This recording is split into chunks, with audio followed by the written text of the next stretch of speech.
home runs meta, strikeouts don't. Do you think about the venture capital model, which imagine that they have a portfolio of 20 companies. They have to write off about 15 to 16 out of 20 to zero.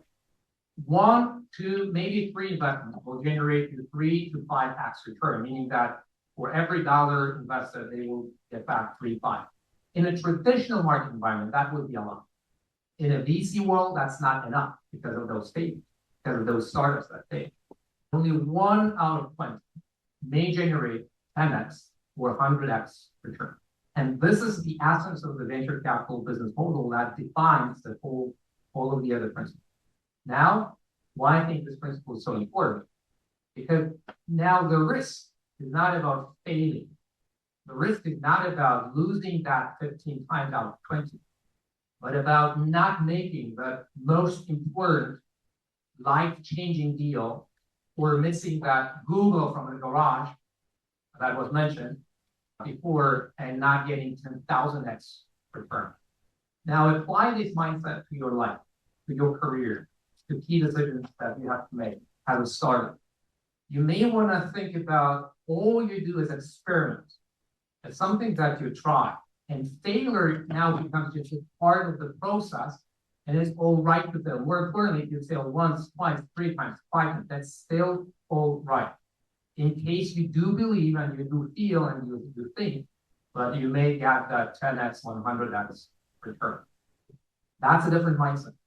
Then now you have to understand how to be resilient to failures, how to be able to pick that 10x, 100x return idea. But career-wise, it also means that, hey, why not to take that internship? Why not to do that crazy project? Why not to spend some time and send a bold LinkedIn invite, interview someone here, or to make what that person could ask for is like, do that.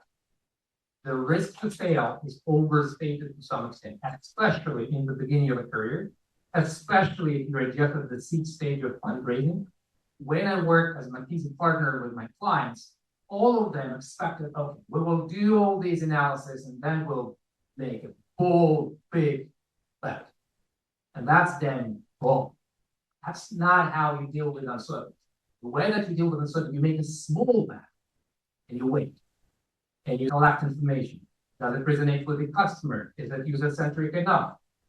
Are customers ready to pay for that? All of these additional information that will come with time. And then you double down. And that's why VCs, they do invest in secrets. They stage, because they increase their bet step by step. So I would highly recommend you to also apply this to your startup when you run an experiment. It's not your experiment or someone's experiment, it's the experiment. And if it fails, fine. It's an A/B test. But if it works, then you may have to double down. That's why you have to optimize for the number of experiments that you run, and you have to kill your doubt. We have to do that a lot when we were writing a book, but that's what VCs do as well. It's not fun for VCs to stop investing in someone who was such a great friend and whom they trust, but it's part of the game. Could you share a little more about the concept of risk reduction engineering? So many people, they think, oh, what you should expect is that you come to a meeting with a VC and the check will be written on the spot. You just press the button and he or she will just write the check and go and you're done. It happens. Actually, you may find a few stories like that, but the problem is that it doesn't happen that often. Iliad's team calculated the number of hours VCs spend on doing the due diligence on a startup that they plan to invest in. And the number, I was a bit shocked when I learned about the number. That's why I wanted to mention that in the book as well. 118 hours. So 118 number is actually the average number, meaning that there are way more, there are some VCs who will spend more hours. The trick here, of course, is that they may say no or yes pretty fast initially. So they use kind of two lanes. On the fast lane, they make a decision super quick, right? So they design to some extent some kind of an algorithm to quickly make a decision and to reduce from 100 opportunities to 10. But those 10, they will inspect very carefully. You don't want to take unknown risks.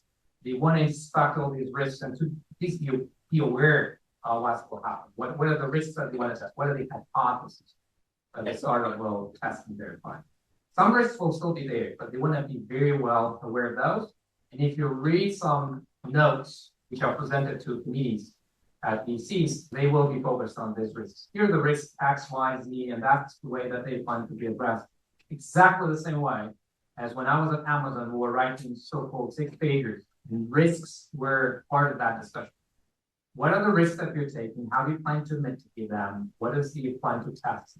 All of that you'd rather, as a startup, outline now and be open with your VC. Why is consensus a dangerous thing versus why should we look for conviction?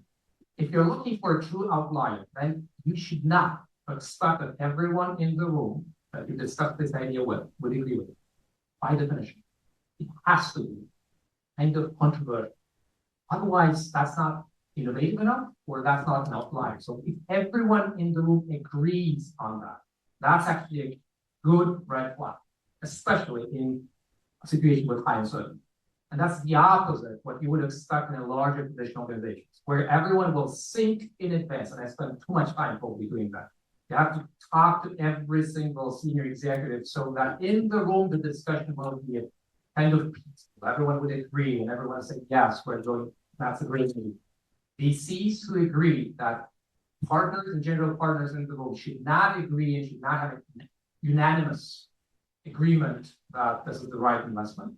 They perform that. If you plan to raise as a startup, you have to understand how these VCs will make a decision about your future.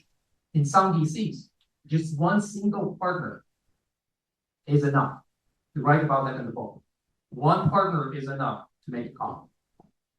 The other will ask questions, but it's going to be a single partner decision that will take care of you and will take responsibility for you. So that's why I understand the rules and do not expect, especially if you go to this uncertainty or risky environment, to have everyone agree with you.